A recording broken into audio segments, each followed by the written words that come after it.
Hi, YouTubers in YouTube land. I will say that YouTube is probably one of my favorite places to be on the internet. I consume a lot of content from YouTube, more than even Netflix, I think. I just love the people, not entertainment, not big business, not actors pretending, but like real people talking about ideas and learning from one another. Like, YouTube is a beautiful place. So I wanted to share with you today a bit more about Sean Rodriguez. Today is October 2nd, 2023. Today is Wrongful Conviction Day. What is a wrongful conviction? I Googled it a minute ago to make sure that what I think it is what it is. Yeah, and a wrongful conviction is when someone is punished for something they themselves did not do.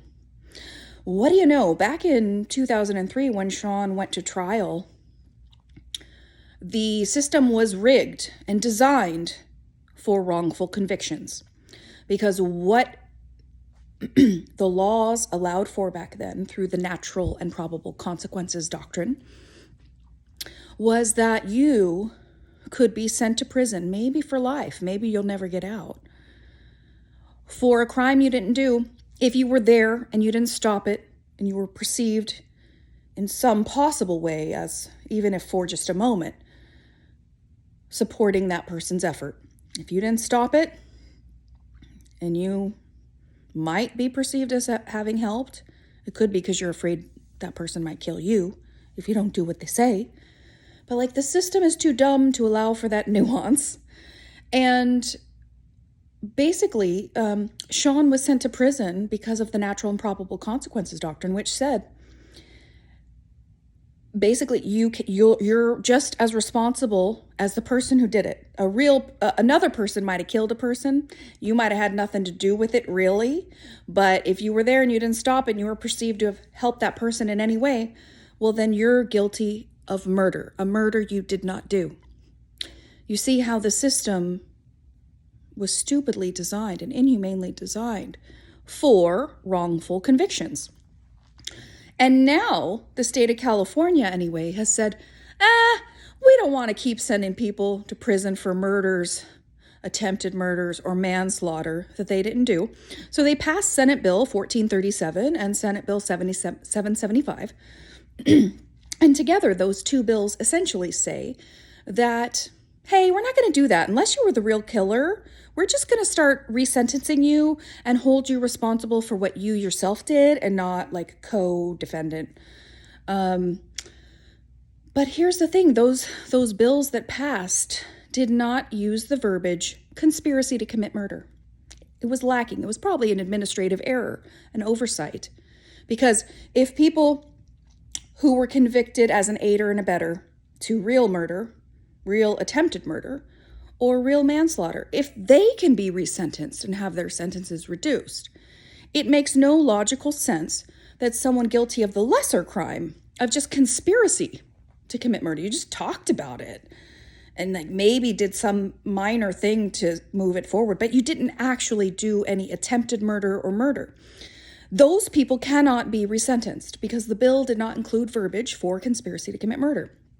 But where there is a dead body, or where there really was some nefarious stuff really happening, you guys could get resentenced. So Sean Rodriguez has been in prison for over 20 years on a 25 to life sentence for conspiracy to commit murder, a conspiracy he himself did not meet the criteria to be found guilty of. One of the requirements to find someone guilty of conspiracy to commit murder is you have to believe that person had intent to kill. If they didn't have intent, if they didn't want to do it, you just cannot find them guilty. However, the natural and probable consequences doctrine, back in that time, said, well, wait a minute, you can still find them guilty, just find them guilty of what the other person did. Just get a 2-for-1. So Sean was literally sent to prison for crimes he didn't do. A kidnapping he didn't know what happened.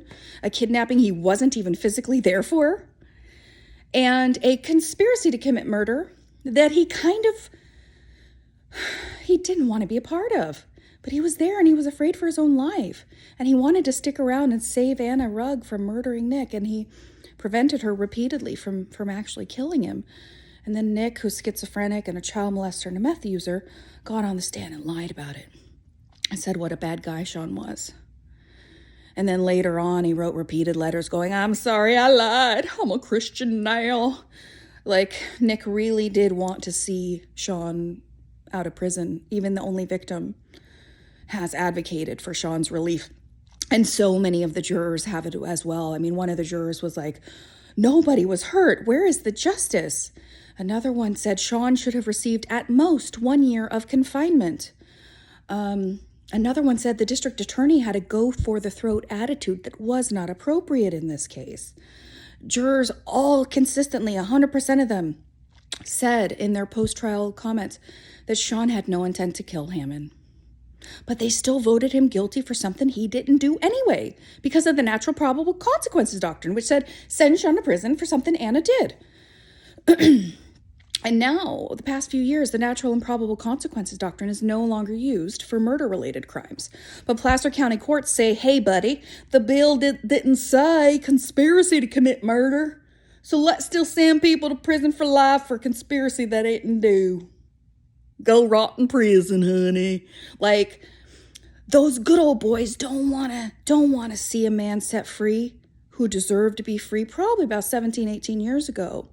Sean was so severely over-sentenced. And by the way, Placer County, which did this to Sean, they've had a documentary made about them, about how poorly they treat poor homeless people. Basically, if you're a homeless person who gets murdered in Placer County, the detectives will not investigate your murder or your death because you're seen as a disposable person who's, doesn't deserve to be alive. Good riddance. They don't care if you're murdered. And guess what? Sean was a homeless 19-year-old orphan at the time of this happening. And I can't help but wonder if Sean is just another victim of Placer County, like not doing the right thing. Nick Hammond has confessed repeatedly in writing to them and verbally to them that he lied at trial. And are they going to do a retrial? No. Do they care to go interview jurors to say, hey, jurors, the only victim here confesses to perjury lying at trial. Would you change your vote if you knew that? They don't bother to do that. But by the way, I did that. And what I found is, yeah, hell yeah, those jurors would change their mind had they known they sent a man to prison for life based on the only victim's paranoid, schizophrenic, delusional lies. Like, it boggles my mind sometimes how superbly stupid and idiotic the courts are. Like, they will literally say, well, the law doesn't say conspiracy. And then I want to ask them, well, if you tried Sean today, could you hold him responsible for Anna's intentions and Anna's actions? And they'd say, well, no, not today. Nowadays, you're going to be held responsible for what you did, not someone else. And they know this. They know that today, Sean would not have gotten a 25 to life sentence. And they still are doing nothing. Go back to prison and rot for life. Who cares? You're a disposable, poor orphan. Nobody cares. Nobody's watching. You know why I made this channel? For people to watch. Watch what our government is capable of doing to a person. The only victim can advocate for your relief, and they don't give a fuck. Go back to prison. And oh, by the way, the state really cannot afford to keep incarcerating people so excessively for crimes they didn't do. You know how many people are wrongfully convicted for crimes of other people in this state? They're all having to be resentenced. But for some reason, they won't resentence Sean because the law didn't say conspiracy. It doesn't say it. It doesn't say it. But the logic says it. The natural and probable consequences doctrine is no longer used.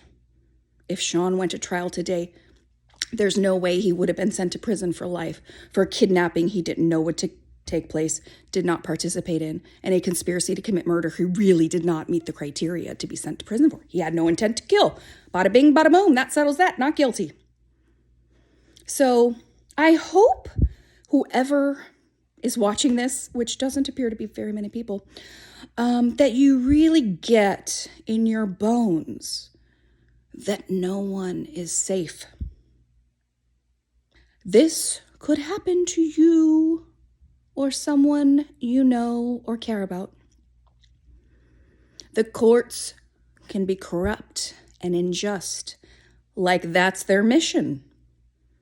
Like it is their mission to be unjust, keep people incarcerated, and keep guilty findings where things shouldn't be overturned. They do this to us citizens.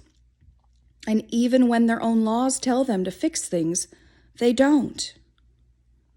Like, I've lost faith in our government because of this. And I spent 15 years, by the way, working for government. I worked for multiple American presidents. I worked for Bush. I worked for Obama. I was a White House intern and a governor's office intern. I spent 15 years working at the highest levels of government in very important roles, I think. And this whole experience, learning about Sean's case, how wrong government can get it, and how inhumane it can be, and how cruel and torturous prison is, what a hell it is.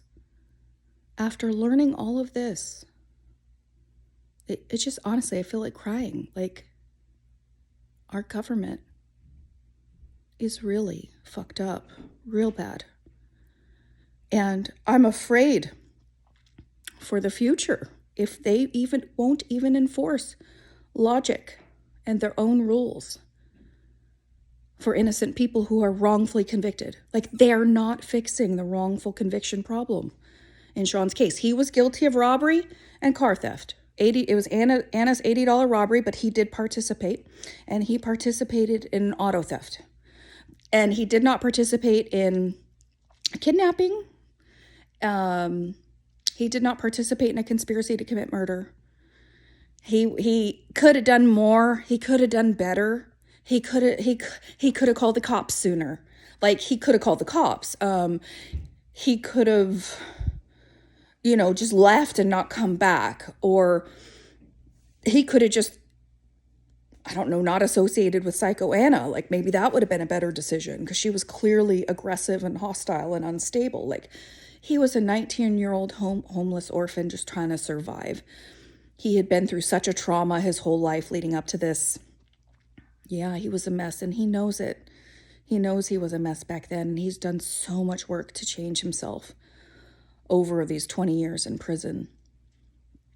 But I'm scared that our government is so incapable of fixing its own fuck-ups, wrongfully convicting people for decades, as if that's the thing to do.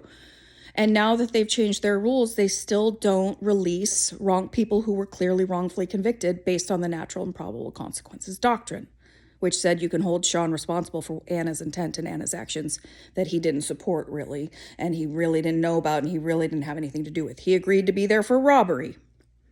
Well, Anna was going to rob her boyfriend, and he'd watch out for her, make sure he didn't beat her up or whatever. He agreed to be there, and but he didn't agree to a kidnapping, and he did not agree to any kind of murder thing. And he sabotaged it. He stopped it from happening. So thank God he was there for that. But he's paid for it dearly for his act of benevolence and bravery. He's really paid for it dearly. And even Nick Hammond knows he did wrong. He lied about it. Sean is wrongfully convicted for that reason as well. It's unacceptable. How can we citizens make our courts do the right thing? I don't know. Let me know. Leave some comments. I'm curious what you all think. I don't know what else to do. I just keep trying to wave a red flag and say, hey, there's someone over here who didn't deserve 20 years in prison or even 25 or even life. Hey, he's already been excessively over-incarcerated for an $80 robbery and an auto theft. I'm just a lay person, a citizen of, I don't have any expertise in the law. But I can tell you, 20 years was way too much for what he did. So let's demand justice together. I think if we bring our voices together, we can help convince the governor or someone like that in a power position to let him out. All right, that's all for now. Bye, everyone.